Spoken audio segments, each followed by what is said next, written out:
माझं travel bag शिवायचं काम चालू आहे आणि तुम्ही बघताय माझ्या मशीनला किती आवाज येतोय. त्यामुळे आता ह्यात मला त्याला काय झालंय ते आता बघायला पाहिजे, त्याशिवाय मला पुढे शिवता येणार. आपण ह्याच्यामध्ये काय अडकले का पहिल्यांदा बघून घेऊया. हो, इथं भरपूर काय काय अडकले आहे. मी शिलाई मशीन घरच्या घरीच रिपेअर करत असते, कारण आपण जर मेकॅनिकला बोलवायला गेलो तर खूप पैसे घेतो. तर मला येते का बघूया. हे बॉबिन काढून घेते. शिलाई काम करताना आपल्याला असे कापडाचे तुकडे उरलेले असतात, त्याच्यापासून आपण हे स्वच्छ करून घेऊया आणि थोडं तेल पण घालूया. हे वरून स्वच्छ होत नाहीये, तर मी हे दोन्ही स्क्रू काढून घेते. जेव्हा आपण शिलाई करतो तेव्हा असं हे धागे जे असतात ते इथं अडकतात.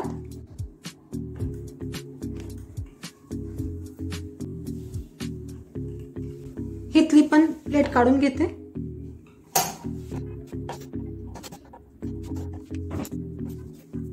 हे सगळे स्क्रू जपून ठेवा. तुम्ही असं खालून दाबला तर ही प्लेट सुद्धा निघते. तुम्ही बघू शकता इथं पण खूप कचरा अडकलेला आहे.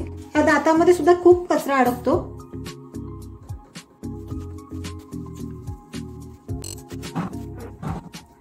आता आपण सगळं ओपन केलंच आहे, तर आपण शिलाई मशीन मध्ये तेल घालूया. हे जे होल दिलेले आहे आणि इथं ऑइल लिहिलेलं असतं, तिथं 2-2 थेंब तेल घालत जावा. जर तुमची शिलाई जर जास्त असेल तर तुम्ही रोज तेल घालत जावा, म्हणजे तुमची शिलाई मशीन ही छान पळेल.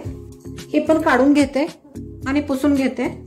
गाडी असू दे किंवा मशीन असू दे किंवा मिक्सर असू दे, तर काय प्रॉब्लेम आहे ते छोटे मोठे ज्या गोष्टी असतात, अडचणी असतात, त्या आपल्या सोडवता आल्या पाहिजेत. कारण काय होतंय, एकतर माणूस लवकर भेटत नाही आणि आपलं काम अडून राहतं. सुती कापड असेल तर खूप चांगलं, तुमच्याकडे जे असेल त्याच्याने हे करा. तुमच्याकडे जर ब्रश असेल तर ब्रशनं सुद्धा हे तुम्ही आतून स्वच्छ करू शकता. मी ह्यात तेल घालतीये. शिलाई मशीन जरी स्वस्त असलं तरी ह्याचे छोटे छोटे पार्ट असतात, ते काळजीपूर्वक वापरले पाहिजे. आता आपण ह्याच्यात घालूया. हे मी असं घातलेलं आहे बघा. पूर्ण सुई ही वरती आहे, तर आपण हा असा इथपर्यंत घालायचा आहे. माझं इथं बसलेलं आहे. सुई बरोबर इथं टेकत नाहीये सुई, तर इथं मी स्क्रू घालून घेते आणि टाईट करून घेते. दोन्हीकडे थोडं थोडं टाईट करत प्लेट बसून घ्या.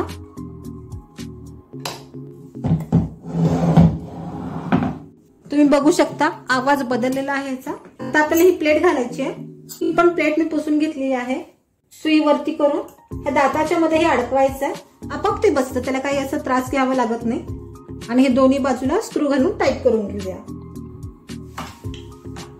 शिलाई मशीनचा आवाज येण्याचं कारण म्हणजे एक तर कचरा अडकलेला असतो, दोरावर अडकलेला असतो, किंवा तेल कमी पडलं असतं.